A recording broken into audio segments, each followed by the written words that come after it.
नमस्कार. मिती ग्रुप प्रस्तुत साहित्य रंग या कार्यक्रमात आपल्या सगळ्यांचं स्वागत आहे. साहित्य म्हटल्यानंतर आपल्या डोळ्यासमोर कथा, कादंबरी, ललित लेखन, वैचारिक लेखन असंच येतं. पण याच्या पलीकडे जाऊन चित्रपट, नाटक या सगळ्यासाठी सुद्धा वेगळ्या पद्धतीने लिहिलं जातं आणि लेखकांची एक वेगळी फळी त्याही क्षेत्रात तयार होते, हे मात्र निश्चित सांगावसं वाटतं. त्यामुळेच आजच्या काळातल्या अशा 2 लेखिकांना आज आपण निमंत्रित केलंय, की ज्यांनी रोजच्या नेहमीच्या पठडीपेक्षा थोडंसं बाहेर जाऊन वेगळ्या पद्धतीने लिखाण केलंय आणि अर्थात ते लिखाणही एका वेगळ्या कसोटीवर, साहित्याच्या कसोटीवर आपल्या समोर आलंय. त्यामुळे आज निमंत्रित करूया लेखिका हर्षदा बोरकर आणि कवयित्री जयश्री संगीतराव यांना. नमस्कार, स्वागत आहे दोघींचं. नमस्कार. नमस्कार. आणि आपल्या कार्यक्रमाच्या निमंत्रक आहेत शिवसेना नेत्या आणि महाराष्ट्र विधान परिषदेच्या माननीय उपसभापती डॉक्टर नीलमताई गोरे. नीलमताई, स्वागत आहे. नमस्कार. आज या दोघींचं छान स्वागत करूया. नीलमताई, आपण सुरुवात करा. जयश्री संगीतराव यांचा माझा म्हणजे मला तर वाटतं मुंबईतल्या सांस्कृतिक आणि सामाजिक विश्वामध्ये असणारे जे साधारणपणे सगळ्यांना त्या परिचित आहेत, सुपरिचित आहेत. अनेक वर्ष त्यांनी कला क्षेत्रामध्ये आणि साहित्य क्षेत्रामध्ये त्यांचं योगदान आहे. त्यामध्ये 100 बालकथा संग्रहात त्यांची बालकथा आलेलीच आहे. परंतु 3 एकांकिकांचे संच कोकण साहित्य परिषदेमध्ये जिल्हा स्तरावरती सहकार्याध्यक्ष म्हणून, त्याचबरोबर नॅशनल फिल्म सेन्सॉर बोर्डावरच्या सदस्य, स्वतः त्यांचे काव्यसंग्रह प्रकाशित झालेले आहेत. अलगूज नावाने सर्वोदय पुरस्कार मिळालेले आहेत. याखेरीज वक्तृत्व, कथाकथन आणि अभिनय क्षेत्रामध्ये पारितोषिक मिळालेली आहेत.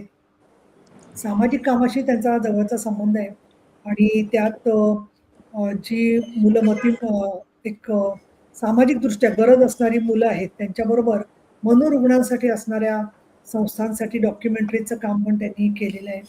तसंच आवाज दिलेला आहे, डबिंग केलेलं आहे आणि कोसा आणि टसर व्यवसायात जो मिसेस फणसळकर त्याच्यामध्ये सुद्धा सहभागी आहेत आणि बऱ्याच मोठ्या प्रमाणात त्यांनी आदिवासी महिलांना रोजगाराबरोबर आत्मविश्वास देण्याचं काम केलेलं आहे.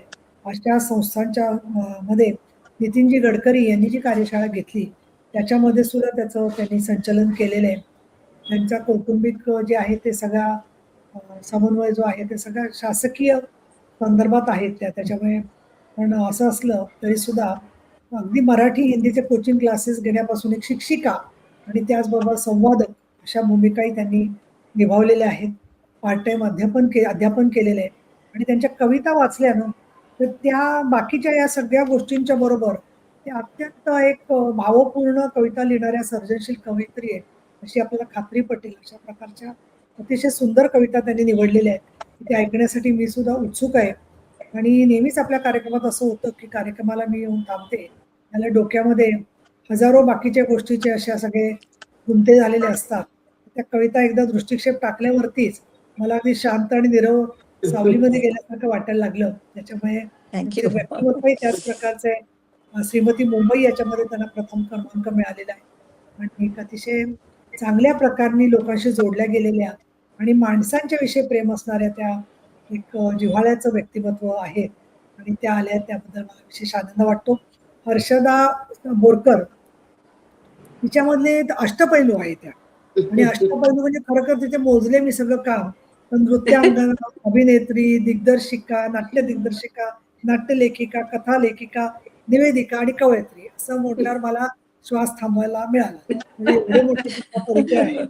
त्याचबरोबर अतिशय ज्या मुलांच्या विशेष गरजा आहेत त्या मुलांच्यासाठी व्यक्तिमत्व विकास व्हावा म्हणून त्या काम करतात आणि 10 वर्षाहून अधिक प्रयत्न वंचितांच्या लोकवस्तीतल्या वंचितांचा रंगमंच चळवळीत त्या संयोजक म्हणून काम करतायत.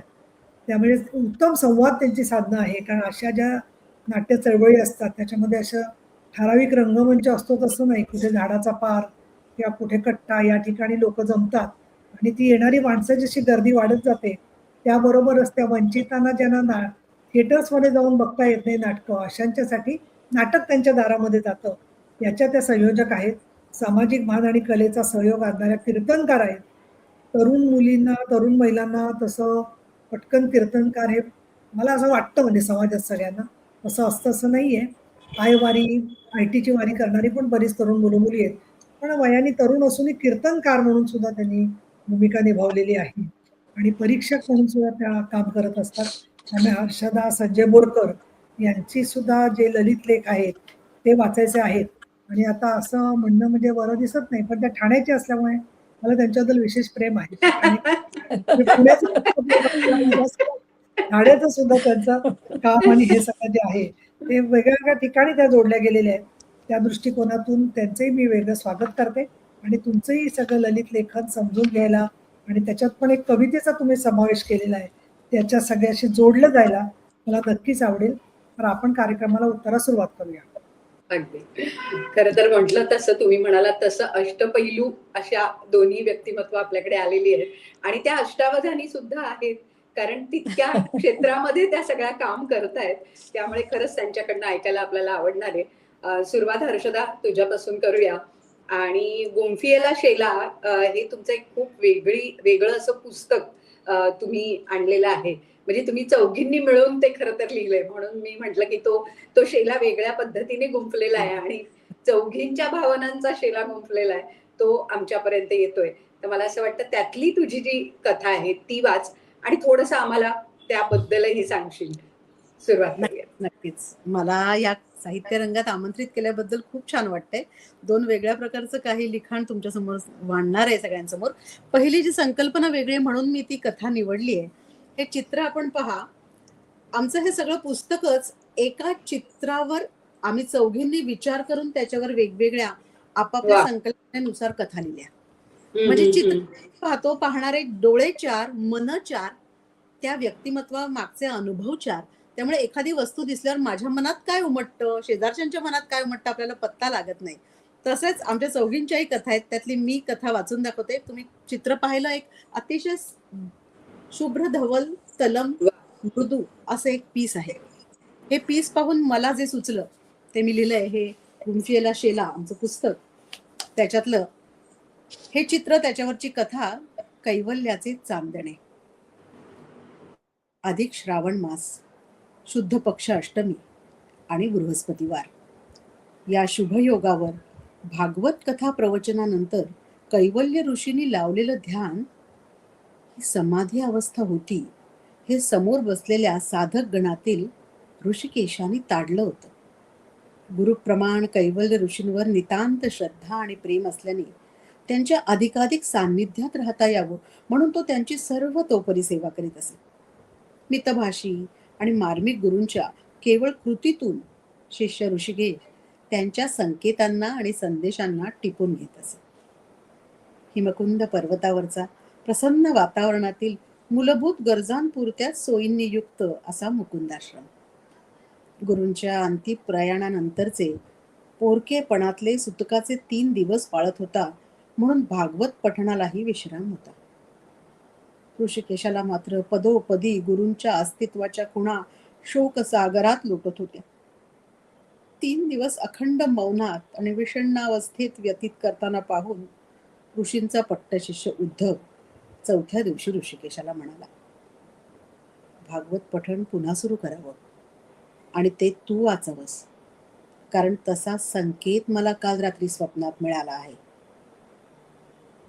रोज कैवल्य ऋषींचं आसन मांडणं, भागवताच्या पोथीत खुणेचं पान उलगडून ठेवणं, तृप्ती सरोवरातील जल गुरूंच्या कलशात भरून ठेवणं, भगवंतांच्या मूर्तीला रान फुलांची माळा चढवणं ही कामं भक्तिभावानं अति श्रद्धेने ऋषिकेश करीत असे. पण आज त्या श्रीकृष्णाच्या शाश्वत स्वरूपाचे वाङ्मय रूप स्वतः पठण करायचे या कल्पनेने तो थरारला होता. एवढ्यात कैवल्य ऋषींच्या निर्वाणाची वार्ता समजल्याने अभ्यंग आश्रमाचे मठाधिपती वैकुंठ सेतूजी मुकुंदाश्रमात अवतरणे झाले. हरिस्मरणानंतर भागवत श्रवणासाठी जमलेल्या सर्व आश्रमवासी साधकांचे सांत्वन करून त्यांना मार्गदर्शन करण्याच्या हेतूने त्यांनी संवाद साधला. देहत्याग केलेला पुण्यात्मा राजहंसाच्या ठायी काही काळ वास्तव्य करतो आणि मग देवलोकी प्रस्थान करतो. तुम्हा सर्वांना लाभलेला श्री कैवल्य ऋषींचा सहवास हा प्रसाद आहे आणि तुम्ही त्यांच्या शिकवणीतून या जन्माच्या साफल्याकरता ज्ञानकण वेचतच आहात. आपले सद्गुरू कधीच स्वतःहून आपल्यापासून दूर जात नाहीत.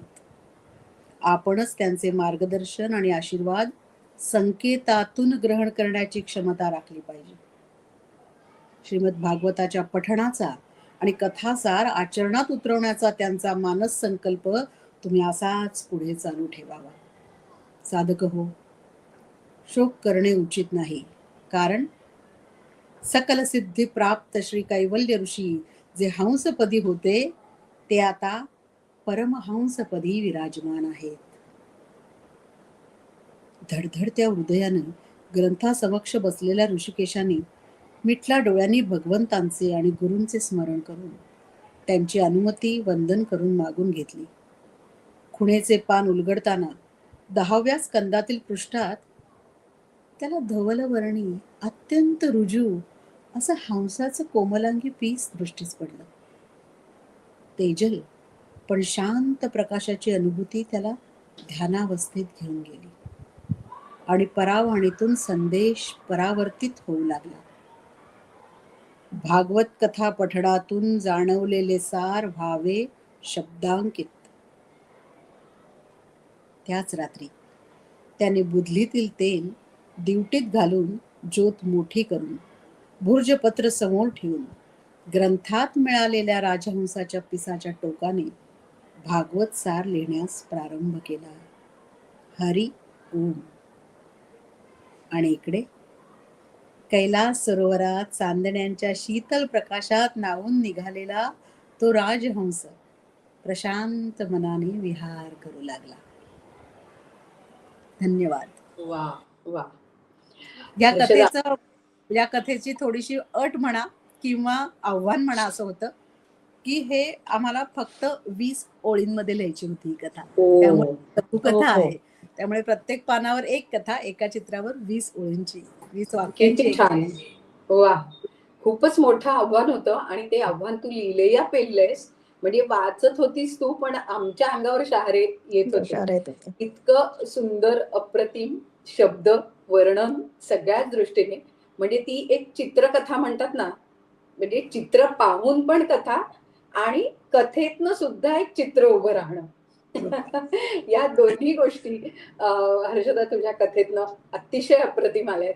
आणि असं भारावून टाकणारं म्हणतात ना, तसं काहीसं वातावरण सुरुवातीलाच तू उभं केलंयस. माझा प्रश्न असा होता की या पुस्तकामध्ये किती अशी चित्र वापरून लिखाण केलेलं आहे. हो, आम्ही तशी बरीच चित्र वापरली. आम्ही 4 जणी असल्याने आम्ही जवळजवळ प्रत्येकीनी 12-12 चित्र प्रत्येकी करता होतं. आणि शेवटच्या वेळी आम्हाला संपदा जोगळेकर कुलकर्णीची ही संकल्पना होती की आम्हाला एक चित्र द्यायची, ती पण तेच चित्र त्यावेळी बघायची आणि आम्ही 4 जणी लिहायचो. आणि मग शेवट आम्ही असा प्रयोग केला की आम्ही तिघींनी आणि संपदाने अशी 4घींनी पण एक चित्र काढली.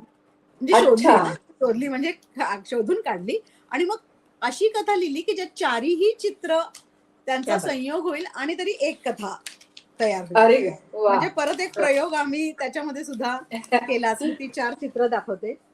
अशी 4 चित्र होती. आम्ही प्रत्येकीने एक एक निवडलं होतं, शोधलं होतं. अरे वा. आणि कथा मात्र प्रत्येकीची अशी आहे की वाचल्यावर कळतं की अरे या 4ही चित्रांचा संदर्भ घेऊन लिहिलंय. ते एक वेगळंच.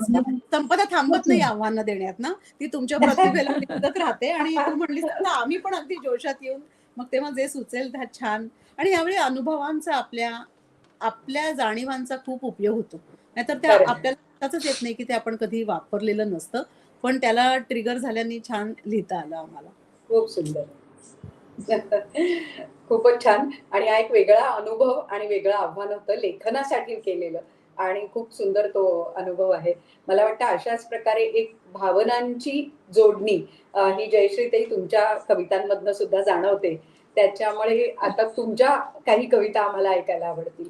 जयश्रीताई. नक्की. नमस्कार. सगळ्यात आधी तर मी आपल्या दोघींनाही धन्यवाद देते की इतकी चांगली संधी आपण मला दिली कविता वाचनाची.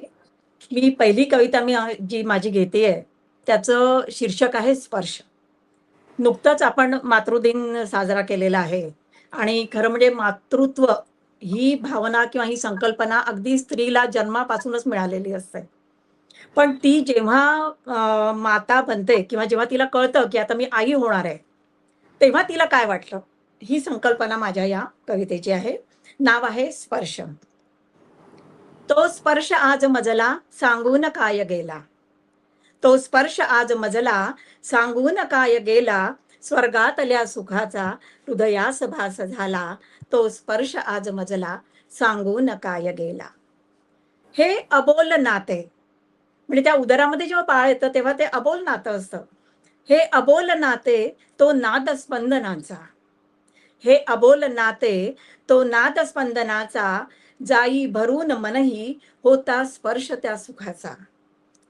क्षण हा ममत्वाचा, क्षण हा ममत्वाचा. मिळण्याजवळ आला स्वर्गातल्या सुखाचा. हृदयास भास झाला. तो स्पर्श आज मजला सांगून काय गेला. श्वासास ओढ लागे, श्वासास ओढ लागे श्वासात गुंतण्याची. श्वासास ओढ लागे श्वासात गुंतण्याची. व्याकुळता मनाला हुंकार ऐकण्याची. म्हणजे बघा, त्या आईला असं वाटायला लागतं की काहीतरी हल्लाय माझ्या उदरात. व्याकुळता मनाला हुंकार ऐकण्याची. हृदयी त्यास धरण्या, हृदयी त्यास धरण्या. जीव हा अधीर झाला स्वर्गातल्या सुखाचा. हृदयास भास झाला. तो स्पर्श आज मजला सांगून काय गेला. गायीन गीत तुझला, गायीन गीत तुझला. नयनी निज येता. म्हणजे पुढली स्वप्न ती बघायला लागली आहे. गायीन गीत तुझला नयनी निज येता. येऊन थांबला हा ओठात सूर गाता. रात्रंदिनी मनाला, रात्रंदिनी मनाला. हा भास होत राही डोळ्यात पापण्या ह्या. स्वप्ने जपून ठेवी. म्हणजे तेव्हापासून ती स्वप्न बघायला सुरुवात करते आपल्या बाळाची. रात्रंदिनी मनाला हा भास होत राही डोळ्यात पापण्या या. स्वप्ने जपून ठेवी सुखास भेटण्या या. सुखास भेटण्या या. जीव हा अधीर झाला स्वर्गातल्या सुखाचा. हृदयास भास झाला. तो स्पर्श आज मजला सांगून काय गेला. तो स्पर्श आज मजला सांगून काय गेला. धन्यवाद. दुसरी कविता जी आहे ती आहे बोलके मौन. म्हणजे असं म्हणतात की सहवासाने प्रेम वाढतं किंवा सहवासाने आपण एकमेकांना ओळखायला लागतो. म्हणजे न बोलताही आपल्याला त्याच्या मनात काय आहे किंवा त्याला जे काही बोलायचं असेल ते आपल्याला आधीच कळलेलं असतं. अशी या आशयाची ही कविता आहे, बोलके मौन. तो मौनातही उमलत जाते, ती मौनातही उमलत जाते. मी नजरेने वेचत जातो. ती मौनातही उमलत जाते, मी नजरेने वेचत जातो. दोघांच्या श्वासामधुनी मनी दडले ऐकून घेतो. ती मौनातही उमलत जाते, मी नजरेने वेचत जातो. नयनातील भाषेमधुनी, नयनातील भाषेमधुनी ती सारे सांगत जाते. नयनातील भाषेमधुनी ती सारे सांगत जाते. रोमांचित होऊन काया मग अधिकच जवळी येते. पापणी समिटली बघता, पापणी समिटली बघता. माझ्यातील मीनच उरतो. दोघांच्या श्वासामधुनी मनी दडले ऐकून घेतो. ती मौनातही उमलत जाते, मी नजरेने वेचत जातो. कधी मिटले अधरही असते, कधी मिटले अधरही असते. निशब्द भाषा होते. कधी मिटले अधरही असते, निशब्द भाषा होते. काहूर दाट त्या मनीचे उरी हळूच मग पाझरते. मी ओळखून सारे घेतो, मी ओळखून सारे घेतो. नजरेने हळूच कथितो, मी ओळखून सारे घेतो. नजरेने हळूच कथितो. ती क्षणात माझी होते, मी पुरता तिच्यात विरतो. दोघांच्या श्वासामधुनी मनी दडले ऐकून घेतो. ती मौनातही उमलत जाते, मी नजरेने वेचत जातो. मी नजरेने वेचत जातो. तिसरी जी कविता आहे ती आहे ये निवांत तू असा. ये निवांत तू असा, ये निवांत तू असा. असे न मीही शांत शांत. ये निवांत तू असा, असेन मीही शांत शांत, अंतरीचे कळू न गुज, फुलेल बघ प्रीत मनात, ये निवांत तू असा. रातराणीच्या कळ्या पान पाणी बिलगल्या, रातराणीच्या कळ्या पान पाणी बिलगल्या, गुंतुनी बघ स्वतःस सावल्याही थांबल्या. रातराणीच्या कळ्या पान पाणी बिलगल्या, गुंतुनी बघ स्वतात सावल्याही थांबल्या. पाठ लाग चालला, पाठ लाग चालला, प्रीतीचा बघ कसा, ये निवांत तू असा, असेन मीही शांत शांत. दूर दूर क्षितिजावर, दूर दूर क्षितिजावर धरा अजून थांबली, दूर दूर क्षितिजावर धरा अजून थांबली, प्रेम भरे न्याहाळते नजर खुले रविवरी. दूर दूर क्षितिजावर धरा अजून थांबली, प्रेम भरे न्याहाळते नजर खुले रविवरी. मीलनास आतुरला, मीलनास आतुरला, प्रेम जीव बघ कसा, ये निवांत तू असा, ये निवांत तू असा. किनारी असेन मी, किनारी असेन मी धुंद त्या सागरी, किनारी असेन मी धुंद त्या सागरी, नाव तुझे कोरता घुटमळेल लाटही. किनारी असेन मी धुंद त्या सागरी, नाव तुझे कोरता घुटमळेल लाटही. उधळूनी स्वतःस बघ, उधळूनी स्वतःस बघ, होई हर्ष तिज कसा, ये निवांत तू असा. चंद्र नभी उगवला, चंद्र नभी उगवला, तारकात गुंगला, चंद्र नभी उगवला, तारकात गुंगला, फिरत फिरत अंबरात शोधतो बघ तुला. भेटशील मजसी तू, भेटशील मजसी तू, चातकास मृग जसा, ये निवांत तू असा, असेन मीही शांत शांत, अंतरीचे कळून गुज, फुलेल प्रीत बघ मनात, ये निवांत तू असा, ये निवांत तू असा, असेन मीही शांत शांत, असेन मीही शांत शांत. वा वा. जयश्रीताई, खर तर हा निवांत येणारा तो सखा पण आहे आणि परमेश्वर पण आहे, असं परमेश्वर मला कुठेतरी वाटलं. तर मला कुठेतरी वाटतं कवीला जे म्हणायचे ते आम्हाला कळलंय असं म्हणायला हरकत नाही. नाही, आणि म्हणून मी निसर्गातलं सगळं घेतलेलं आहे त्यात. सागरही बरोबर. घेतलेला आहे, चंद्र अगदी. सूर्य पण घेतलेला आहे. खरंय खरंय. आणि तेच असतं ना कुठेतरी ते नातं जे असतं परमेश्वराशी, ते तुमच्या खरंय. कवितेतनं तर आलंय. आणि ते केवळ परमेश्वराशी नसतं तर आपल्या सगळ्या कलाकृतींशी सुद्धा असतं. म्हणजे आपण अगदी आयुष्यात अगदी. जे जे काही करतो त्याच्याशी आपण खरं तर हे नातं जोडलेलं असतं.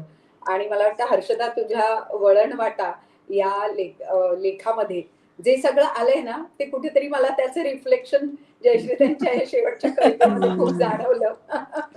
कारण तू इतकं सगळं करतेस, गीतलेखन करतेस, लिहितेस, जन्मवारी सारखं नाटक तू लिहिलंस, दिग्दर्शित केलंस, त्याला अनेक पुरस्कार मिळाले. आणि खरं तर आत्ताचा या वर्षीचा मला वाटतं 2024चा राज्य शासनाचा उत्कृष्ट लेखनाचा क्या पुरस्कार बात तुला आहे. मिळालेला आहे. त्यामुळे पुन्हा एकदा तुझं अभिनंदन करते. आणि वळणवाटा कशा कशा कुठे घेऊन गेल्या त्याबद्दल आम्हाला तुझ्याकडनं ऐकायला आवडेल. या माझ्या लेखाचं नावच आहे चैतन्याचा पुरावा. कदाचित वकिलाची बायको असेल म्हणून हा सुचलं असेल ना. ते पुरावा लागतो ना. चैतन्याचा पुरावा. 50-55 वर्षाच्या काळात जे वाचलं, पाहिलं, ऐकलं, त्यातलं बरंच काही आत झिरपलं. जे समजलंच नाही ते वरवर तरंगत राहून वाहून गेलं असावं. ते समजून घ्यायला हवं अजून असं वाटलं. ते अजूनही रेंगाळतं मन, बुद्धी, भावनेच्या पटलावर. आणि जे अगदी नकळत थेट जाऊन पोचलं ना, ते स्मृती पेटीत सुरक्षित आहे. ते तिथेच आहे कारण ते माझं झालंय. काळाच्या प्रवाहात ती पेटी उघडून बघायची राहून जाते. या कार्यक्रमाच्या निमित्ताने ती उघडली आहे. मला पटलेलं, जाणवलेलं, सुचलेलं असं काही बाई त्यात आहे. तुमच्या साक्षीने उलगडत येते. निवेदन, लेखन, दिग्दर्शन करण्याच्या निमित्ताने सहज आणि जाणीवपूर्वक श्रवण वाचन चालू असतं. प्रत्येक वेळी जवळ टिपून घेण्यासाठी कागद पेन असतंच असं नाही. कधी खूप हुरहुर लागते की छान, मार्मिक, महत्वाचं होतं हे, अगदी टिपून ठेवावं असं. मग नंतर मी विचार करते की मन आणि बुद्धीने जे नोंदवून ठेवलं ना, तेच आपल्याला गवसलेलं आहे, आकळलेलं आहे. कळणं आणि आकळणं यातला फरक ज्ञानोबांच्या ओवीतून समजला होताच, पटलाही होता. असं जे आकळतं ते जपून ठेवलं जातं स्वतःच्याही नकळत. माझा अनुभव आहे की ज्या ओळी आपल्याला 100% पटतात ना, त्या लक्षात ठेवाव्याच लागत नाहीत, पाठ कराव्या लागत नाहीत, घोकाव्या लागत नाहीत. त्या कायम आपल्यासोबत आपले विचार म्हणून वावरू लागतात. म्हणजे असं की खानदेशातील बहिणाबाई यांच्या कविता, जीवन आणि विचारांवर आधारित नृत्य नाट्याचं दिग्दर्शन करण्याची संधी मिळाली. माझी माय सरस्वती. जो विषय, व्यक्तिमत्व, प्रसंग मांडायचा आहे, त्यावर आपला स्वतःचा अभ्यास हवा, ही स्वतःलाच दिलेली शिकवण पाळून दिग्दर्शनाला सुरुवात करण्याआधी संहिता वाचली, बहिणाबाईंच्या कवितांची पुस्तकं विकत घेऊन वाचली आणि ठरवलं, जळगावला जाऊन बहिणाबाईंचा प्रदेश बघून यायचा. असोदा आणि जळगावला प्रत्यक्ष भेट दिली. चौधरी वाड्याचं संग्रहालय बघितलं. चूल, जातं, सूप, सांडशी, परात, वाहणा असं सगळं डोळे भरून पाहिलं. हेच सारं वापरताना सुचलेल्या ओव्या आणि त्यातील विचार या वस्तूंना वेगळंच महत्व प्राप्त करून देत होते. सारवलेल्या भिंती, जमिनीला स्पर्श होत होता. बहिणीच्या प्रतिभेचा स्पर्श झालेली ही वास्तू आणि वस्तू मूक संवाद करीत होत्या. रिकामे हाती गेले होते आणि त्यांच्या शेतातली पसाभर माती मात्र घेऊन आले. बहिणीच्या आवडत्या देवळाबाहेर पायरीवर लिहिलं होतं, आपली पादत्राणे आणि अहम इथे काढून ठेवा. ही सूचना वाचून चपला काढल्या आणि पाय जमिनीवर आले. मग असोदा, जळगाव इथे प्रत्यक्ष जाऊन काय साधलं? हो, बहिणाबाई सोबत आल्या ना माझ्या. जणू त्यांना आणायलाच गेले होते. त्यांच्या शिकवणीच्या रूपात अजूनही आहेत इथेच सोबत. मार्मिक सुचणारी, बोलणारी, निरक्षर बाई अडाणी नव्हती, ह्याचा साक्षात्कार मग घडत गेला.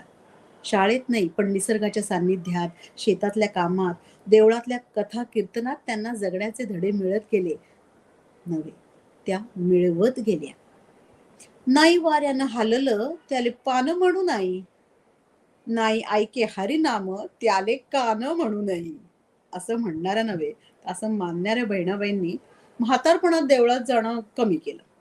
पुत्र सोपान देवाने त्याबद्दल विचारल्यावर बाई उद्वेगानं म्हणाल्या होत्या, रोज रोज बुवांचं कीर्तन ऐकते आणि मीच त्याला म्हणते, अरे नामा म्हणे तुका म्हणे ऐकायचं नाही, नामा म्हणे तुका म्हणे ऐकायचं नाही, तुझं तुला सांगायचं नाही का रे काही.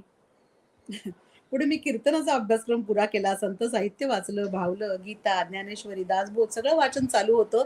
पण ध्रुवपद मात्र बहिणाबाईंचा प्रश्नच व्हायचा, तुझे तुला सांगायचे नाही का रे काही. या प्रश्नाच्या उत्तराचा शोध घेताना मला नेमकं काय म्हणायचंय, अनुभवांच्या या प्रवासात मला नेमकं काय सापडलंय, हा धांडोळा घेणं चालू आहे. बहिणाबाईंची ती ओवी पाठ करावी लागली नाही, पण ती माझी पाठच सोडत नाही. वाचन, अनुभव, श्रवण यातून स्वविचारांची निर्मिती होणं आवश्यक आहे हे पक्क कळलंय. ज्ञाना, नामा, तुका यांना ऐकत आहेच, वाचत आहेच, पण श्रवण, मनन, चिंतन यातून काही अभिव्यक्त करायचं असेल तर त्यात स्वतःचे विचार हवेत हे मात्र पटलंय. साहित्य, रंगभूमी, कला आपल्याला समृद्ध करते हे मान्य, पण त्यातून मिळालेले विचार किंवा संकल्पना जोपर्यंत प्रत्यक्ष जगण्याच्या अनुभवाशी जोडून घेत नाही, तोवर त्या अर्थी ते निर्जीवच म्हणावे लागतील. आपण आयुष्यात जर ते विचार वापरून बदल करू शकलो तर आपण त्यांना सजीव ठेवतोय. अमूर्त विचारांना मूर्त करण्याची संजीवनी आपल्या संवेदनांना लाभली आहे. त्यातून नव्या विचारांना जन्म देण्याची सर्जनशक्ती आपल्यात आहेच. एखादी कलाकृती पाहून किंवा साहित्य वाचून जर त्यातलं काही सोबत दरवळत राहिलं तर समजावं त्याला आपलं व्हायचंय आणि सहज स्वीकारावं त्याला. नव्या वर्षात नाही का आपण जुनं काही सोडून देतो, काही घट्ट धरून ठेवतो, पण नव्याचा स्वीकार करायलाही तयार होतोच. हो, आपल्यातील चैतन्याचा हाच तो पुरावा आहे. धन्यवाद. वा. खर तर हर्षदा ती पुढची कविता सुद्धा वाचायला हरकत नाही, कारण ती इतकी समर्पक आहे, त्यामुळे ती वाचावी आणि मग पूर्णत्वाला जावं असं मला वाटतंय. नीलमताईंची सूचना लक्षात ठेवली, पटपट आपल्याला कामं खूप महत्वाची आहेत. पुन्हा रुजावे अन उगवावे, पुन्हा रुजावे अन उगवावे, जीवन चक्री असे रमावे. हिरवे पाते मिरवावे अन पिवळेपण परिपक्व असावे. वा. झडून गेला बहर कधी तर फळा फुलांच्या रूपी हसावे. ज्या मातीतून सुखे जन्मलो त्या मायेच्या कुशी निजावे. अंकुर फुटता पुन्हा उठावे, सृजनाचे नवगीत रचावे. निसर्ग चक्र हे असेच धावे, खुळ्या माणसा कुणी सांगावे. चैतन्याच्या अमरत्वाला जनन मरण हे धाक नसावे. चैतन्याच्या अमरत्वाला जनन मरण हे धाक नसावे. वा वा. थँक्यू. खूपच सुंदर, खूपच सुंदर. पण हर्षदा, तो प्रश्न जो बहिणाबाईंच्या कवितेतला आहे तो मात्र आपण लक्षात ठेवायला हवा. तुला तुझ्या पदरचं काहीतरी सांगता आलं पाहिजे हा मंत्र एका दृष्टीने बहिणाबाईंनी आपल्याला दिलाय आणि आज तो तुझ्या निमित्ताने आमच्यापर्यंत पोहोचलाय, जो साहित्य रंगाच्या निमित्ताने अनेकांपर्यंत पोहोचेल असं नक्की म्हणावं असं वाटतं.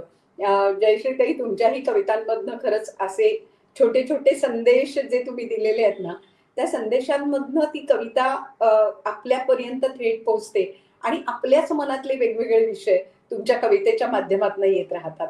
त्यामुळे अशाच काही कविता तुमच्या पुन्हा एकदा आम्हाला ऐकायला आवडतील. ती आहे सूर. म्हणजे आता व्यापक अर्थाने मी ही कविता घेतलेली आहे. ज्याला कुणाला जसा त्याचा अर्थ लावायचा असेल तसा त्याने लावावा.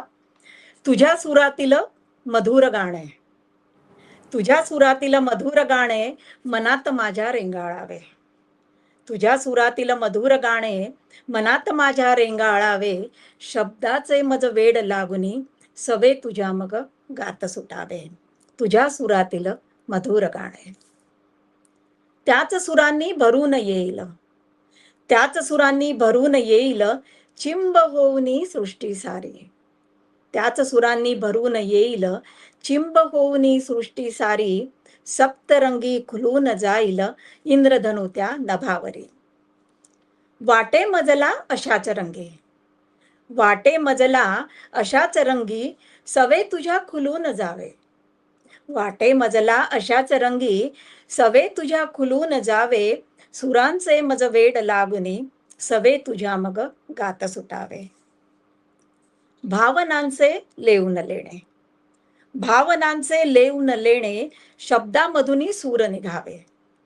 भावनांचे लेऊन लेणे शब्दामधुनी सूर निघावे. खुदकन गाली हळूच हसता हास्याचे त्या गीत बनावे. हास्याचे त्या गीत बनावे. त्याच सुरांनी वेड लागुनी, त्याच सुरांनी वेड लागुनी सवे तुझ्या मग गात सुटावे. तुझ्या सुरातील मधुर गाणे मनात माझ्या रेंगाळावे. शब्दाचे मज वेड लागुनी सवे तुझ्या मग गात सुटावे. सवे तुझ्या मग गात सुटावे. यानंतरची जी कविता आहे ती आहे बळ यावे पंखास. म्हणजे आपण काहीतरी ईश्वराकडे मागतोय अशा अर्थाची ती कविता आहे. आभाळ मोकळे मज दिसावे, आभाळ मोकळे मज दिसावे चांदण्यांची बरसात व्हावी. आभाळ मोकळे मज दिसावे चांदण्यांची बरसात व्हावी. कामना पूर्ण होण्या सोनपायी संधी यावी. कामना पूर्ण होण्या सोनपायी संधी यावी. यत्नास माझ्या गती मिळावी, यत्नास माझ्या गती मिळावी वादळाच्या घोंघावण्याची. म्हणजे समुद्रासारखं प्रचंड असं मला माझ्या प्रयत्नाला गती मिळायला पाहिजे. यत्नास माझ्या गती मिळावी वादळाच्या घोंघावण्याची. सागराच्या लाटेप्रमाणे आसमनी धडकण्याची. क्षितिजही जवळ भासे, क्षितिजही जवळ भासे आसूसलेल्या या मनाला. क्षितिजही जवळ भासे आसूसलेल्या या मनाला. हात माझे सहज पुरावे कवेत घेण्या सागराला. वेचले क्षणजे सुखाचे, वेचले क्षणजे सुखाचे वाटते वाटून द्यावे. वेचले क्षणजे सुखाचे वाटते वाटून द्यावे. इच्छित मनीचे पूर्ण करण्या पंखास माझ्या बळ यावे. कामना पूर्ण होण्या सोन पायी संधी यावी. आभाळ मोकळे मज दिसावे चांदण्यांची बरसात व्हावी. चांदण्यांची बरसात व्हावी. चांदण्यांची बरसात व्हावी. आणि शेवटली कविता जी घेतेय ती आहे कृष्णाची. खरं म्हणजे कृष्ण कळणं कठीण आहे. आणि ही जी कविता आहे या कवितेमध्ये रुक्मिणी, कृष्ण आणि सत्यभामा आणि पारिजात अशी ती कविता आहे. आणि नावही आहे कठीण तू कळणे कृष्णा. कठीण तू कळणे कृष्णा. स्वर्गामध्ये पारिजात हा बघा कसा बहरला. आपण म्हणतो की पारिजात हे मधला वृक्ष आहे आणि त्याची इच्छा होती पृथ्वीवर येण्याची. आणि त्याने ती कृष्णाला विनंती केली होती की मला तू पृथ्वीवर घेऊन चल. स्वर्गामध्ये पारिजात हा बघा कसा बहरला. तारकांच्या रूपात सारा आसमंत फुलला. स्वर्गामध्ये पारिजात हा बघा कसा बहरला. नक्षत्राचे लेणे लेऊन. नक्षत्राचे लेणे लेऊन तो कृष्ण सख्या वदला. कारण त्याची जी फुलं असतात ती अगदी चांदण्यांसारखी असतात. नक्षत्राचे लेणे लेऊन तो कृष्ण सख्या वदला. तुझ्या सवे येईन म्हणतो सहज पृथ्वी तला. मग आता तो कृष्णाला काय सांगतोय? गंधरूपाने होईल सुंदर. गंधरूपाने होईल सुंदर परिसर मज भवते. म्हणजे तेही सांगतो की मी पृथ्वीवर आल्यानंतर मी काय देणार आहे पृथ्वीला. गंधरूपाने होईल सुंदर परिसर मज भवती. ओघळून ती फुले होईल गंधित बघमाते. कृष्ण सख्या मग पेचच पडला. आता कृष्णाला त्याला पृथ्वीवर न्यायचं होतं पण कृष्णासमोर वेगळा पेच होता. कृष्ण सख्या मग पेचच पडला. कुठे यास रुजवू. आता पृथ्वीवर नेणं ठीक आहे पण याला कुठे रुजवू, कुठे लावू. कृष्ण सख्या मग पेचच पडला. कुठे यास रुजवू. कोण असे की ज्याच्या परसा देऊन या सजवू. कोणाच्या परसामध्ये याला लावू. आठवली त्या सत्यभामा. त्याला सत्यभामेची आठवण आली. आठवली त्या सत्यभामा भेट तिचं देऊ. त्याच्या मनात आलं की सत्यभामेला हा वृक्ष आपण देऊया. आठवली त्या सत्यभामा भेट तिचं देऊ. रुक्मिणीचा लटका रुसवा मग कसा बरे शमवू. पुन्हा त्याला प्रश्न पडला की मी जर सत्यभामेला हा वृक्ष दिला तर रुक्मिणी नक्कीच रागवणार. आठवली त्या सत्यभामा भेट तिचं देऊ. रुक्मिणीचा लटका रुसवा मग कसा बरे शमवू. मग तो कृष्णच आहे. त्याच्या डोक्यात युक्ती आलीच. युक्ती त्याला सुचली न्यारी. युक्ती त्याला सुचली न्यारी हळूच तो हसला. युक्ती त्याला सुचली न्यारी हळूच तो हसला. सत्यभामेच्या दारी सुंदर पारिजात बहरला. आता रुक्मिणीला कळलं की सत्यभामेच्या दारात परसात त्याने पारिजातकाचा वृक्ष लावलेला आहे. रुक्मिणीस कशी कुणकुण लागे सख्यास ती बोले. रुक्मिणीस कशी कुणकुण लागे सख्यास ती बोले. वाटे मजला तुम्हा जवळची तीच भार्या लागे. सवती मत्सर आला इथे. रुक्मिणीस कशी कुणकुण लागे सख्यास ती बोले. वाटे मजला तुम्हा जवळची तीच भार्या लागे. कुठून कसा तो सुगंध आला. जे रुक्मिणी रागवलेलीच होती. तिने त्या बाजूची खिडकी झरोका बंद करून टाकलेला होता. कुठून कसा तो सुगंध आला मती गुंग झाली. पण एक दिवस पहाटे पहाटे तिला सुगंध आला. कुठून कसा तो सुगंध आला मती गुंग झाली. भाना रूपनी गुपित शोधण्या रुक्मिणी मग रमली. मग ती शोधायला लागली की हा सुगंध कुठून येतोय. पहाटेस तो परिसर बघता. पहाटेस तो परिसर बघता हरखून जीव गेला. पहाटेस तो परिसर बघता हरखून जीव गेला. सत्यभामेच्या दारी वृक्षपण सडा रुक्मिणीकडे पडला.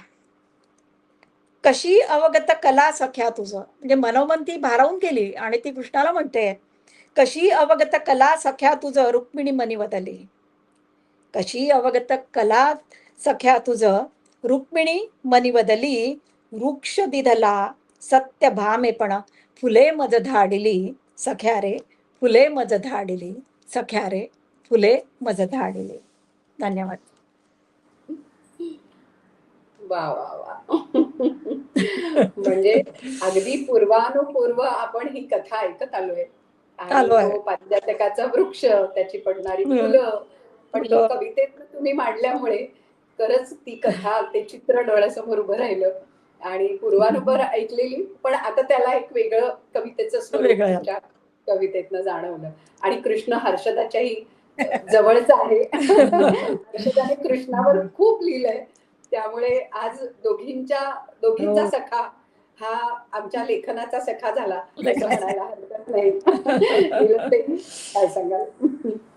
अगदी एक तासभर अगदी सगळं गुंगून गेले होते सगळ्या चर्चेमध्ये आणि प्रत्येक मांडणीमध्ये.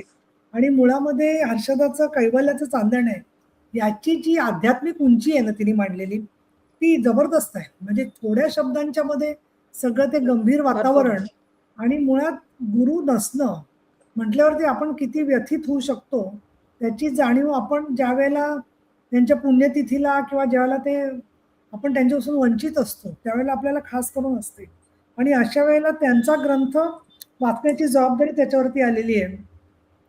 आणि त्यामुळे कैवल्याचे चांदणे हे जे तिने नाव दिलेलं आहे ते ज्ञानाचं, भक्तीचं, आत्मीयतेचं, विश्वासाचं असं ते चांदणं त्याच्यामध्ये आहे. आणि त्याचबरोबर सगळं वातावरण म्हणजे डोळ्यासमोर इतकं आलं की जणू काही तिथेच घडतंय. या दृष्टिकोनातून ही जी संपूर्ण ललित लेख आहे आणि तो जो प्रयोग होता की एवढ्या शब्दात लिहिणं ते फार अवघड. कारण खूप लांबलचक भाषण पण शक्य असतं, थोडकं भाषण अवघड असतं. लेख सुद्धा थोडका असेल तर तो इतक्या शब्दात बसवायचा तर काय लिहायचं आणि काय लिहायचं नाही हे आधी लेखकाला ठरवायला लागतं. आणि त्या दृष्टीने तुझा संपूर्ण वैचारिक आणखीन मानसिक भावनिक सगळा हर्षदा जो हे आहे ना सगळं त्याचं एक व्यक्तिमत्व म्हणेन मी की हे सगळं एक खूप तपशीलवार असं आध्यात्मिक आणि समज स्वतःची तुला आहेच. पण त्याच्यामध्ये तू ज्या पुढच्या तुझ्या ललित लेखामध्ये लिहिलेला आहे सगळा अनुभव, तर त्या अनुभवामध्ये जे बहिणाबाई त्या प्रत्येकाच्या मधून तू एक रसग्रहण करतेस आणि त्यातून तुझ्या आत्मप्रतीती पण झालेली दिसते. आणि नाही वाऱ्यानं हललं त्याला पानं म्हणू नये, नाही ऐके हरी नाम त्याला कानं म्हणू नये. काय त्याला अलीकडे कान नसलेलेच इतके लोक आसपास दिसत असतात आपल्याला की त्यांच्यावरून काय बोलायचं. अशा वेळेला या प्रकारचं साहित्य की ज्याला एक सकारात्मक अर्थ आहे, खूप मोठा संदर्भ हे लिहिण्यासाठी सुद्धा खूप ताकद लागते. आणि त्याला मला असं वाटतं की तुझ्या बाकीच्या अभ्यासाबरोबर ज्या इतर कला आहेत तुझ्या व्यक्त करण्याच्या, त्याचबरोबर कीर्तन हे जे आहे त्यामधून सुद्धा कीर्तनामध्ये निरूपण करावं लागतं प्रत्येकाला. फक्त आहे तसं वाचलं जात नाही.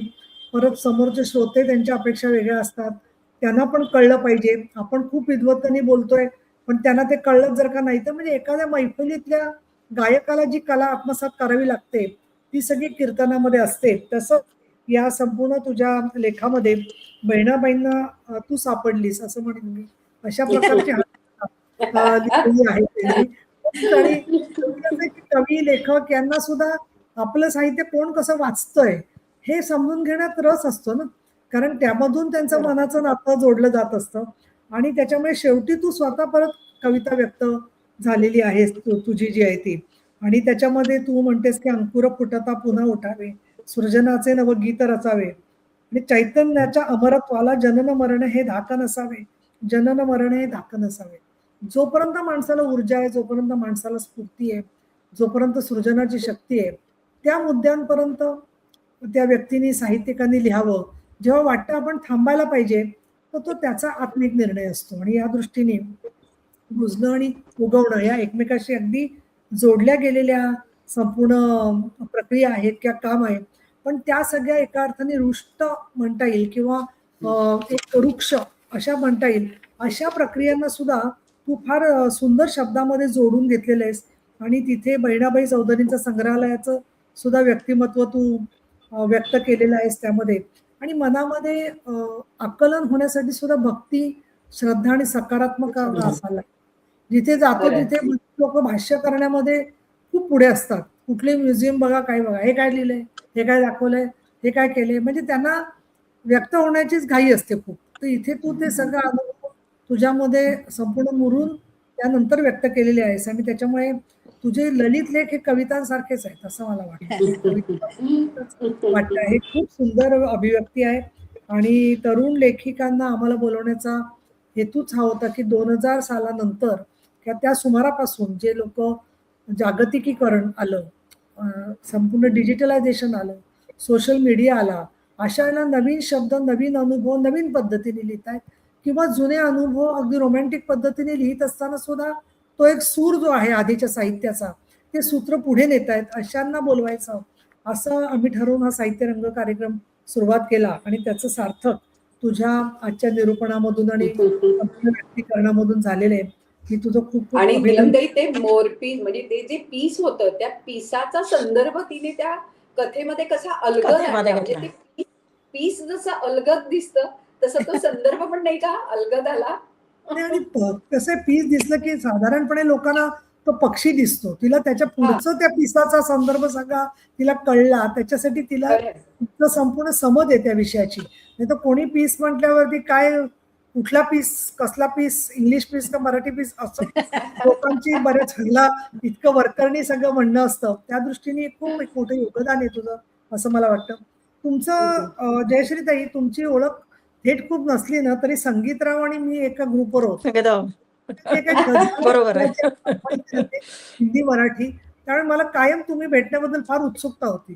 तर ती उत्सुकता तुमच्या कवितेने ते वर्तुळ पूर्ण झालं असं मला कवितेने वाटतं. पूर्ण झालं. कारण त्या नाही, आता भेटू कवितांमध्ये आपण घरी भेटू आपण आमच्या. हो, आणि त्या कवितांमध्ये स्पर्श किंवा बोलके मौन ही तर जी कविता तुम्ही म्हटलेली आहे त्याच्यामध्ये इतक्या भावना, अगदी अशा ज्याला आपण म्हणू की खऱ्या भावना, आणि त्याचबरोबर त्या मौनातला अर्थ त्याच्यात कधी निशब्द भाषा होते मिटाले. म्हणतात, आणि त्याच्यामध्ये ती मौनातही उमलत जाते, मी नजरेने वेचत जातो, अशा प्रकारची अत्यंत इतक्या बाहेरच्या धगधगीच्या वातावरणामध्ये इतकी कोमल भावना जिवंत राहणं हेच मुळी फार अवघड गोष्ट असते. पण तुम्ही ती जपली आहे, वाढवली आहे, तिची निगराणी केलेली आहे, ती त्याच्यामधून दिसते. आणि ये निवांत तू असा ही सुद्धा जी कविता आहे ती अगदी ज्याला आपण म्हणू की क्लासिकली रोमॅन्टिक म्हणता येईल, आधुनिक स्त्रीची ती कविता आहे, कारण ती त्याच्यात ती स्वतःला व्यक्त करते. उत्तरा म्हणते तसं तिचं म्हणणं असं की ईश्वराला लिहिलेली आहे. माझं म्हणजे थोडंसं दोन्ही भाव आहेत त्याच्यात, दोन्ही असं मला भाव वाटतं. असतील. उत्तरा थोडं म्हणजे जास्त आध्यात्मिक आहे माझ्यापेक्षा असं मला वाटतंय. नाही, आता फक्त एक बोलू का, एक बोलू. ती बोला, आधीची जी बोला. माझी कविता आहे, आधीची जी कविता आहे बोलके मन, मी हो. माझ्या मिस्टरांना नेहमी म्हणायचे की तुम्ही कमी बोलता. तर ते म्हणायचे बोलायची काय गरज आहे, आखो आखो मी असतं, असं असं काहीतरी ते बोलायचे. आणि म्हणून ती कविता लिहिल्या गेली आणि नंतर ती दुसरी लिहिल्या गेली, ये निवांत तू असा, असे ना मी शांत. नाही, पण हे लोक काय म्हणतात माहितीये का, की घरामध्ये की तू गप्प बसलीस तर माझं मौन सुटणार ना, तूच बोलत असलीस तर मला मौनच ठेवावं लागतं. नाही, माझं उलट हे होतं. मी घरातले बाहेर जेव्हा मी बोलते तेव्हा मी नेहमी हेच सांगते की म्हणतात नाही, तीच बोलत असते, मी बोलत नसतो. म्हणजे असं नाहीये, मला घरात बोलता येत नाही म्हणून मी बाहेर बोलते. त्यामुळे ये निवांत तू म्हणजे असा असं त्यांना निवांत तू तुम्ही असं. चांगली आहे. त्यानंतर तुम्ही सूर ही कविता हा. वाचली, आणि वाचण्यामध्ये एक चांगला सूर तर आहेच तुमचा, आणि तो सूर मात्र एक विश्वाशी जोडला गेलेला, व्यक्तीशी जोडला गेलेला, आणि त्याचबरोबर त्या सुरांमधून एक भावनिक, वैचारिक अशा स्वरूपाचं एक नातं कशा पद्धतीने जोडलं जातं त्याच्या संदर्भातली ती कविता आहे. आणि त्याचबरोबर स्पर्श जी तुम्ही पहिली वाचली त्याच्यामध्ये सुद्धा एक तरल भावनांच्या बरोबर मला एक अधिक आवडलं तुमचं की अतिशय थोड्या शब्दांमध्ये कविता येते, म्हणजे त्या अगदी 3 किंवा 4 शब्दांमध्ये ते व्यक्त होणं अर्थ हे साधी गोष्ट नाहीये. बळ यावे पंखास माझ्या ही सुद्धा जी कविता आहे ती एक वेगळ्या प्रकारची कविता आहे. आणि कृष्णाच्या संदर्भातली जी कविता आहे त्याच्यात बघा, बळ यावे पंखास माझ्या हे तर आम्हाला समाजकारणामध्ये, राजकारणामध्ये सारखंच एक झुंज चालू असते, गलबत जसं हलत असतं वाऱ्यावरती तसं पुढे मागे चालू असतं. आणि काल मी हास्य जत्रेत पाहिला तो एक, हे म्हणजे मला त्याच्यात असं दाखवलंय त्यांनी की एक मुलगी त्या होडीत चढते आणि पहिलं एक त्याचा जो हलवायचं वल्ल आहे ना तेच फेकून देते, जरा वेळ दुसरं फेकून देते. त्याच्यामुळे माहितीये का, अशा परिस्थितीमध्ये वल्लच नाहीये तुमच्या होडीला, अशा वेळेला सुद्धा बळ येणं आणखीन अशा प्रसंगांच्या असं जे लिहिलेलं आहे, तू कामना पूर्ण होण्या सोनं पायी संधी यावी, आभाळ मोकळे मज व्हावे, चांदण्याची बरसात व्हावी. खूप सकारात्मकता आहे तुमच्या. नाहीतर इतकं बाहेर घडतंय नकारात्मक सगळं. ते पण लिहिणं एक विषय असतो, ताकदीने अनेक जण तेही लिहितात. पण इतकं सकारात्मक लिहून माणसाला आपण कोणाला हे करू शकत नाही, कुठला सल्ला देऊ शकत नाही. पण पु. ल. देशपांडेंना विचारलं होतं, की तुम्ही बऱ्याचशा वेळेला खूप एवढं हलकं-फुलकं लिहिता किंवा लोकांना बरं वाटेल असं लिहिता. तेव्हा मला आठवतंय त्यांचंच वाक्य, की त्यांनी म्हटलं होतं, की लोकं आमच्याकडे येतात, तर काहीतरी मन रमवावं, त्यांना उत्साह यावा म्हणून येतं. बाहेर जे त्यांना कडू अनुभव येतात तेच आम्ही त्यांना दिले, तर आम्ही आमच्या कामात बरोबर. कुठेतरी कमी पडतोय असं वाटतं. तर निदान त्यांच्या मनातली तरल भावना जागृत होणं, हे सुद्धा खूप महत्वाचं आहे. आणि कृष्णामध्ये तर आता काय झालंय, ते कृष्ण हे एक वेगळं व्यक्तिमत्व आहे. आजकालच्या काळामध्ये असा कृष्ण भेटला तर प्रॉब्लेम होऊ शकतो, की एकीला झाड आणि त्यात पडलंय म्हटल्यावरती आणि आपल्या महिला कशा कुठे जाऊन काय शोधून येतील याचा नेम नाहीये. पण तो देव होता आणि ते सगळं सत्यभामा रुक्मिणी दोघांनी ते सगळं ऍक्सेप्ट करण्याचा मार्गच नव्हता त्या काळामध्ये. त्यामुळे पण ते बरोबर. पारिजातकाची झाडं जे आहे ना, तसं पण काही वेळेला होतं, की काम एक करत असतो आणि फुलं दुसऱ्यालाच मिळतात. फुलं त्यामुळे दुसऱ्याला मिळतात. झाड लावताना आपल्या अंगणातच फुलं पडतील हे पाहिलं पाहिजे. आणि आमच्या घरामध्ये वस्तुस्थिती अशी झाली, की आमच्या घरात आईने 2 पारिजातक लावले, पण त्या दोन्हीची झाडांची फुलं घरातच पडतात. म्हणजे घरातच त्याची तेवढी दृष्टी होती, की आपल्या प्राजक्त आपल्या अंगणामध्ये आपल्याला मिळावा, त्याचा सुगंध असावा. आणि खूप अगदी वर्षानुवर्ष महिला ज्याच्यात रमून जातात भावना. सगळी रुक्मिणी, कृष्ण आणि सत्यभामा आणि त्याच्यामध्ये खरं ते फार मोठं आव्हान असतं. या जुन्या स्वरूपाचे सगळे दाखले देत असताना नवीन शब्दात मांडायचे आजकाल म्हटलं तर ते खूप अवघड आहे, पण ते तुम्ही काम सोपं केलेलं आहे. आणि दुसरं कधी मिटले अधरही असते निशब्द भाषा होते. भाषा तशी होते. निशब्द होण्यामध्ये सुद्धा खूप अर्थ आहे, कारण ताकद असते. त्याच्यामध्ये संवाद सुरू झालेला असतो. आणि म्हणून मला आज दोघी कवयित्री आज या आठवड्यात मी विशेष खुश आहे आणि अशा वेळेला तुम्ही दोघी भेटतात आणि हे इतके खरंय. सकारात्मक सुंदर अनुभव आल्यामुळे त्याच्यामध्ये कैवल्याचं चांदणं त्यात सुद्धा मला अर्थ अधिक जाणवला लागला. आणि कवितांमध्ये तुम्ही एवढी तजेला कसा ठेवलाय जयश्रीताईंनी, याचं मला खरंच एक रहस्य आणि गूढ वाटलेलं आहे. कारण तुमच्याही घरात कौटुंबिक जबाबदारी आणखी बरंच मोठ्या पदावर संगीतराव यांनी काम केलेलं आहे. अशा वेळेला ते सगळं तंत्र घरातलं सांभाळणं हे करून आणि तुझं सुद्धा हर्षदा या सगळ्या कामांच्या मध्ये बाकीच्या कामांमध्ये इतकं आपण वेगाने काम करत असताना कुठेतरी साहित्यात थांबणं, रमणं, स्वतःला विसरता येणं, त्याच्यासाठी चिंतनाला किती वेळ मिळत असतो हा प्रश्न असतो. तिथे तू सांगितलंस की मला प्रश्न पडतो की कुठे लिहून ठेवता येईल, काय करता येईल या सगळ्या म्हणून. बरेच लोक मी असं करताना पाहिले, ते स्वतःला मेसेज टाकून ठेवतात फोनमध्ये. मैत्रीण भेटली रिसर्च तर ती एका बाजूला मध्ये 5 मिनिटं मिळाली की स्वतःलाच ती नोट काढून ऍड केलेली असायची तिने. असं करत असतो. खरंय. आज तुम्ही नवीन सगळ्या विचाराच्या बरोबर मला अगदी एक आनंद वाटला, की आजची स्त्री वृक्ष झाली आहे. असं कुणी या दोघींकडे बघून म्हणणार नाही. स्त्री अजूनही संवेदनाशील, भावना प्रधान, मानवी आणखीन सगळ्या भावना समरसून जगणारी आहे. याची परत एकदा अगदी. ओळख देणारं तुमच्या दोघींचंही साहित्य आणि व्यक्तिमत्व आहे. तर तुमचे खूप खूप आभार आणि शुभेच्छा. धन्यवाद. अगदी अगदी. आणि आपल्यालाही एक मनापासून धन्यवाद. आणि फक्त एक वाक्य असं म्हणते, की आजची स्त्री म्हणजे जुनी स्त्री सुद्धा, म्हणजे आता आम्ही काही तरुण नाहीये, पण तरीही यांच्या बरोबरीने चालतोय. खरंय खरंय. नवीन लोकांच्या नाही, मला- बरोबरीने चालतोय. बरोबर बरोबर. हर्षदा तुलाही काही सांगायचंय?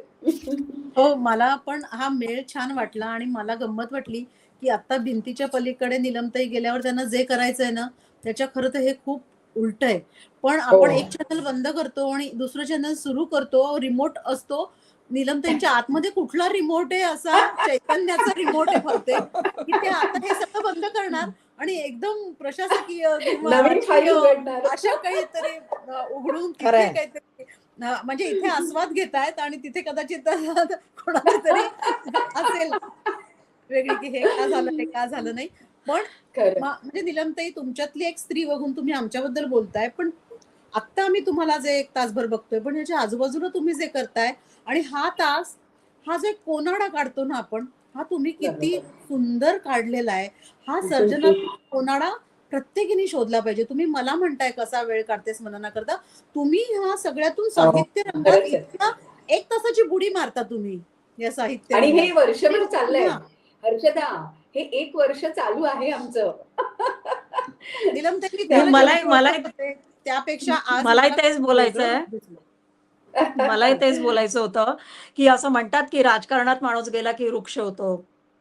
पण नीलमताईंकडे पाहिल्यानंतर असं वाटतं, की साहित्यात त्या रमतायत. खरंय. त्याच्यामुळे आणि त्यामुळे कुठेतरी काहीतरी वेगळं करायचं, परत बाजूला येऊन वेगळं करायचं. म्हणजे सगळीकडे त्या पोहोचलेल्या आहेत असं म्हणायला आणि हरकत नाही. मला वाटतं आणि जे चालू आहे त्यात राहणं, वर्तमानात राहणं, त्यांनी आता बरोबर एक आहे. असा धडा दिला आपल्याला, की बरोबर आहे. खरंय. आमच्या वाचनाचं, श्रवणातून त्यांनी जे आस्वाद घेतला, जे मुद्दे काढले, त्याकरता त्यांना हा 1 तास इथेच असणं आवश्यक होतं. त्यांनी आमचं ऐकत असताना दुसरा विचार केला असता, तर त्यांनी आता आमचं विश्लेषण त्या नसत्या तसं करू शकल्या. शकल्या रसग्रहण म्हणते मी त्यांना. पण खरंय. हा 1 तास त्या वर्तमानात जगल्या आणि आज हा तुमच्याकडून नीलमताई आम्ही धडा घेऊन जातोय, की आपला जो अगदी, कॅमेरा ऑन अगदी. आहे त्याच्या समोरच आपण पाहिजे आणि तिथेच पाहिजे. उत्तरा, पाहिजे, खूप खरं आहे. खूप छान वाटलं या साहित्य रंगाच्या मैफिलीत येऊन. अगदी. नक्की ऐकीन, नक्की येत राहीन पुन्हा पुन्हा. नक्कीच, नक्कीच. आणि खरं तर तुमच्या दोघींचाही योग अनेक दिवसांनी आला. कारण आपण खूप दिवस बोलतोय, खूप की दिवस आपला झाले बोलतोय. साहित्याचा योग कधी येईल, पण तो आज आला. आणि आज हा योग असा आहे, की कालच नीलमताईंनी एका नव्या पर्वाला सुरुवात केली आहे. त्यामुळे पुन्हा एकदा त्यांच्या नवीन पर्वाला सुद्धा त्यांच्या आपण शुभेच्छा देऊया. अच्छा. आणि असंच तुमच्यासारख्या नवीन नवीन ज्यांना साहित्याचे दुमारे, प्रतिभेचे दुमारे अधिकाधिक येत आहेत, अशा सगळ्यांना भेटायला आम्हाला निश्चित आवडतंय. त्यामुळे आज इथेच थांबूया. तुमच्या दोघींचेही मनापासून आभार आणि साहित्य मनापासून रंगाच्या पुढच्या धन्यवाद. भागात आणि फक्त एक सांगते, की आता माझ्या एकांकिकेचा जो उल्लेख झाला, तर माझ्या एकांकिकेचं आम्ही आता सादरीकरण आमच्या मंडळात केलं आणि अतिशय छान केलं सगळ्यांनी. वा. खूपच छान झाली ती एकांकिका. खरे. असंच होत तर राहो मला आणि खूप छान हो. लिहित राहा. धन्यवाद. धन्यवाद. मनापासून धन्यवाद दोघींनाही. नीलमताईंना पण नीलमताई, भेटून खूप छान नमस्कार. वाटलं. नमस्कार नीलमताई.